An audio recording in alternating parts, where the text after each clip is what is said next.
welcome back to Newsmax Now. I'm Miranda Khan. The White House confirms that 2 Americans fighting for al-Qaeda died during counterterrorism operations. In addition, 2 innocent hostages, including another American, also died. Finally regret what happened. On behalf of the United States government, I offer our deepest apologies to the families. President Obama says he'll declassify the details of the operations so that the families can know the truth. Yet another embarrassing moment for the Secret Service. New reports claim former President George H.W. Bush went more than a year without a working alarm at his Texas home.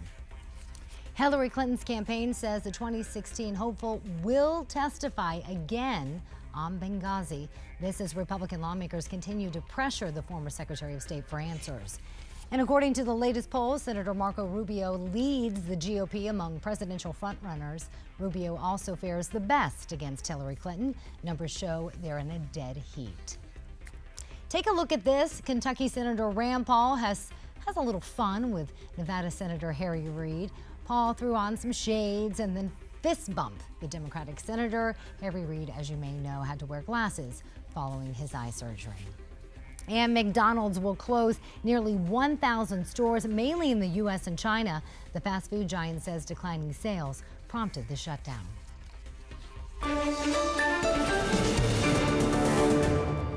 All right, we turn our attention to the Iranian nuclear deal now. Senator Lindsey Graham says that Congress should reject a deal unless it allows the inspections of the country's military facilities. The South Carolina Republican says, quote, if there is a bipartisan group of senators rejecting the deal, they need to start over and get a better deal. To further discuss this, we turn to the Deputy Director of the Washington office of the National Council of the Resistance of Iran, Ali Jafar, today. Ali, it's great to have you with us. Great, thank you very much. Good All right, pleasure. let's talk about your new article in The Hill about the nuclear deal. You say Iran's supreme leader is working to undermine this deal. How so? Well, the point is that right after the framework agreement was announced by the United States, the White House, Tehran basically rejected the key parts of the framework agreement. Namely the issue of inspections and also the issue of the lifting of the sanctions. The United States says that they need to have intrusive inspections. Tehran rejects that, and they want to gradually lift the sanctions depending how far Tehran complies with its commitments. The Iran regime says no, the sanctions should have been lifted yesterday. So there's a big difference right there. How much wiggle room do you think there is in what the Ayatollah is saying?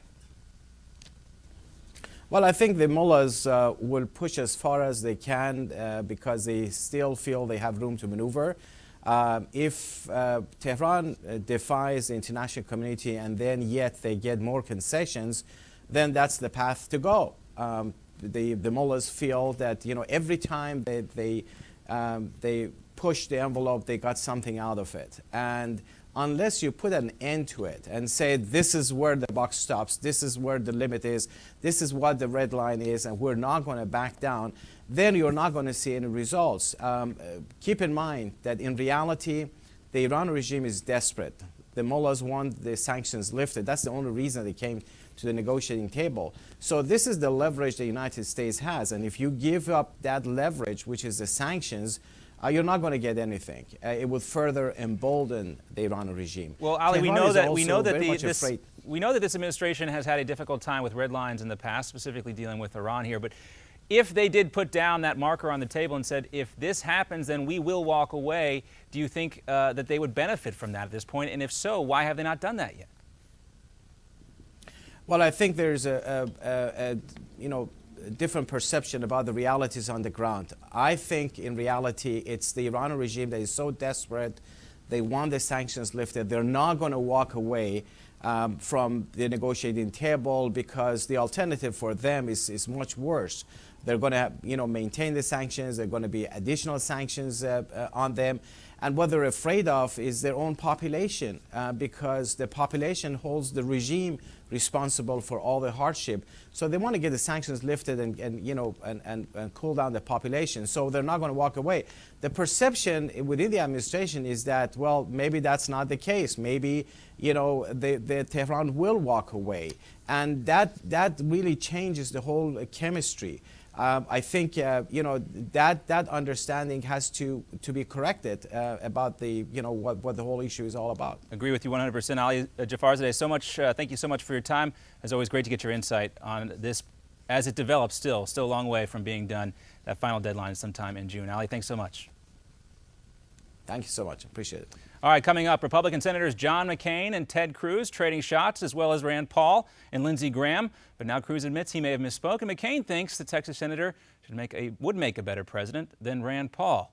We'll have the whole back and forth coming up very soon. In a fraternity of wrongfully accused by Rolling Stone magazine, they have now a lawyer at the University of Virginia. They're planning a defamation lawsuit. We'll talk with Ford O'Connell and Chelsea Henry about this during our roundtable discussion coming right up.